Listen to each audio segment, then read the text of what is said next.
they tightly strapped each wrist. With the hellish looks that a strong-armed soldier, whip clenched in his fist. Laced with chips of bone, they beat him hard, from his shoulders to his feet. It sliced right through his olive skin, just like razors through a sheet. Countless times the blood splattered, as each inhuman lash was given. Several times his knees gave way, as his flesh just hung like ribbons. Then surprisingly, he turned his head, though the words he used were few.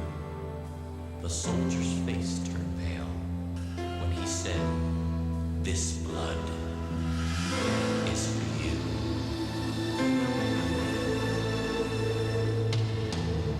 Uncaringly, they tossed a garment across his wicked form, and his blood pressure fell deathly low as the crowds began to swarm.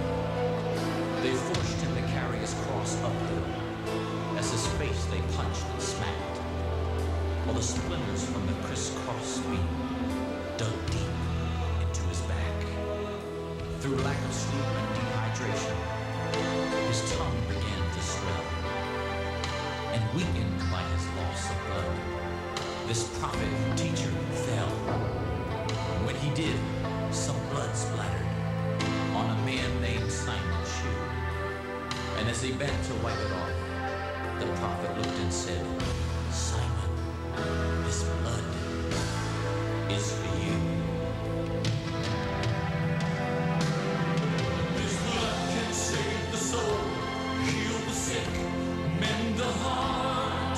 This blood can give you access to the very throne of God, and it still can go the distance through the pain to where you are. This blood is for you, the blood of the Lamb.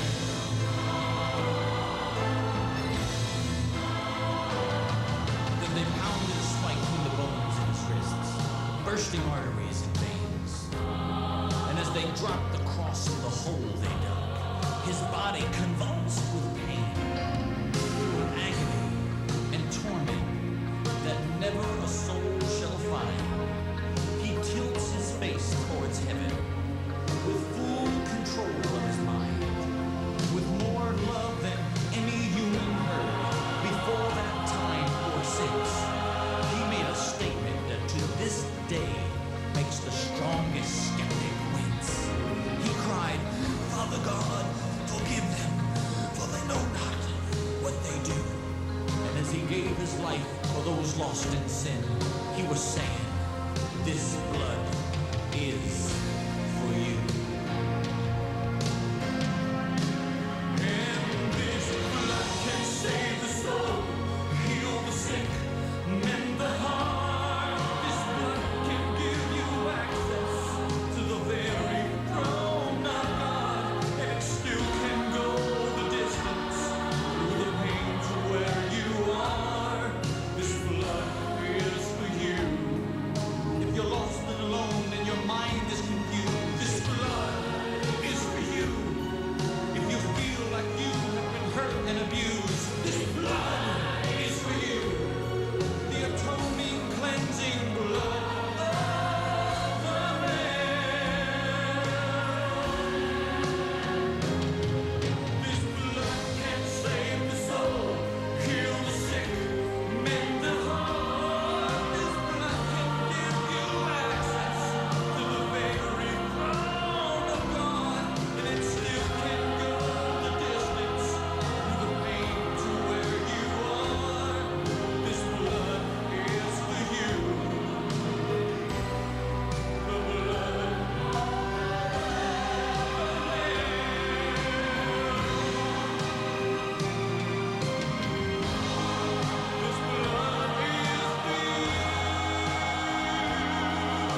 See, there was somebody that could break the chains, and it's Jesus.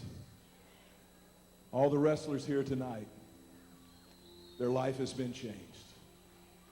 I want Sting to share how his life has been changed. As somebody that broke the chains in his life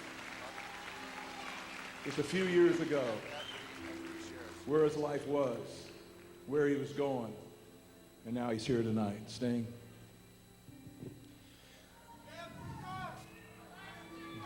That was an illustrated sermon, but it's pretty close to exactly what happened to me in my life, because, you know, I had demons in my life. When you saw me rappelling out of all the ceilings all over the country and wrestling guys like Hulk Hogan and Bill Goldberg and Hall and Nash and all those guys, all those big matches, something was missing. But it went beyond that, because, see, I had all the power in wrestling. I had all the money. I had all the big matches. I had all kinds of toy companies making toys with my face on it, and I was being pulled in 1,000 different directions. But I had a wife at home and 2 beautiful boys at home. I was a husband and a father, but I had a lifestyle on the road that definitely was not pleasing to any of them. And it wasn't pleasing to God either. And I did the raising of the hand thing in a church a couple different times in deep, dark despair, because I wanted a miracle. I wanted God to just wave his magic wand over my life and make everything okay. But it didn't work that way, because, see, you've heard of my finishing hold, the scorpion death lock. Well, the devil had the scorpion death lock on me. The biggest match of my life wasn't Hulk Hogan or Bill Goldberg. The biggest match of my life was wrestling God.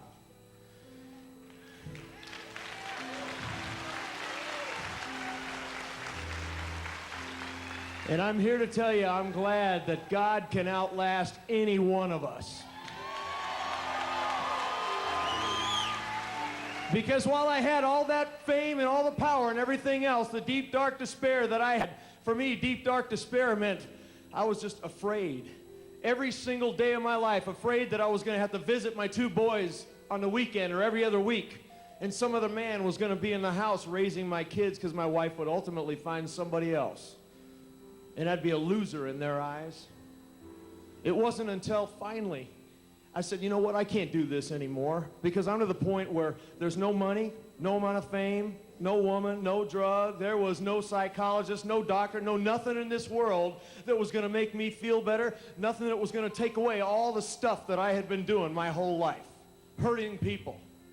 Nothing was going to change it except for something supernatural. And that supernatural thing happened to me in my life when I finally got down on my knees. Got down on my knees and humbled myself before the Lord, and then he lifted me up. Come on, man. And Christ came and gave me life, and life more abundant, just like he promised he would. Greater is he who is in me than he who is in the world. It's not by power, not by might, but by the Spirit of the living God. So I got tired of doing it by myself, and I finally had to trust in the Lord. And I'm telling you what, since then, my marriage is totally reconciled. I love my wife. I'm not ashamed to say it either. I love my wife. And I'm out here tonight, too. And I'm going to ask them to come out, too, because they're blood-bought. Every one of them. We believe in Jesus Christ.